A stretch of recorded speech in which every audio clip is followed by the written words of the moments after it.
दिदीको बिहेमा हावाहुरी र पानीले यति धेरै बिजोग गरायो कि एउटा भनाइ छ नि, डाडु चाट्यो भने आफ्नो बिहेमा पानी आउँछ अरे भनेर। उहाँले पनि मजाले चाट्नु भएछ क्या हो, त्यसैले यति धेरै पानी र हावाहुरी आएको थियो उहाँहरूको बिहेमा। तपाईँहरूले चाहिँ यस्तो नगर्नुहोस् है।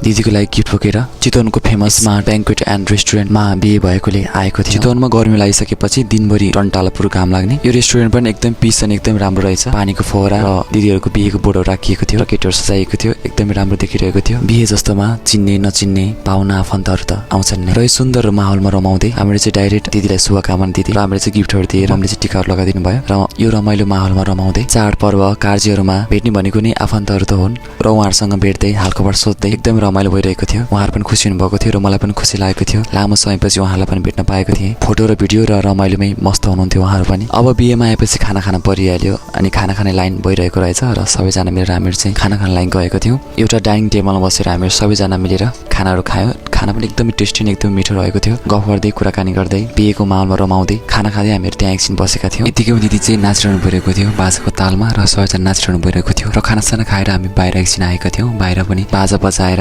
बाजाको तालमा नाचेर रमाइरहनु भइरहेको थियो। चिन्ने नचिन्ने आफन्तहरूसँग भेटेर मैले सेल्फीहरू हानेको थिएँ र फोटोहरू पनि खिचेको थिएँ। एकदम खुसी हुनुभएको थियो र मलाई पनि खुसी लागिरहेको थियो। सबैजना आफ्नो तालमा रमाउँदै गीत गाउँदै नाच्दै रमाइलो गर्दै गर्नु भइरहेको थियो। दुले अन्माउन ढिलाउँछ भनेर जग्गामा पूजा भइरहेको थियो। सबैजना रमाइरहनु भएको थियो, नाचिरहनु भएको थियो। एक्कासी हावाहुरी र पानी आएर बिजोग भयो। एकैछिनमा यस्तो हावाहुरी आयो कि त्यसले त विवाहको सम्पूर्ण टेन्टहरू सबै उडाइदिएको थियो, ढलाइदिएको थियो, बिजोग बनाइदिएको थियो। डाडु चाट्यो भने र कराईमा खाना खायो भने चाहिँ उसको बिहेमा चाहिँ पानी पर्छ अरे भन्ने एउटा बनाइरहेको छ। त्यस्तै भएको हो कि भन्ने पनि लाग्यो, तर त्यस्तो होइन। किनकि चितवनको मौसम कतिखेर बदलिन्छ र कतिखेर गर्मी, कतिखेर जाडो, कतिखेर पानी, कतिखेर हावा आउँछ, पत्तै हुँदैन। पानी रोकिएर अलिक कम भएको थियो। फेरि सबैजना रमाइलो गरिरहनु भइरहेको थियो। र यसै बिचमा चाहिँ मैले चाहिँ मिनी ब्लग बनाएको भनेर थाहा पाएर उहाँले चाहिँ हामी चाहिँ हजुरको बिग फ्यान भन्दै त्यो फ्लावरहरू ल्याएर मलाई दिनुभइरहेको थियो। उहाँ चाहिँ लिटल फ्यान रे।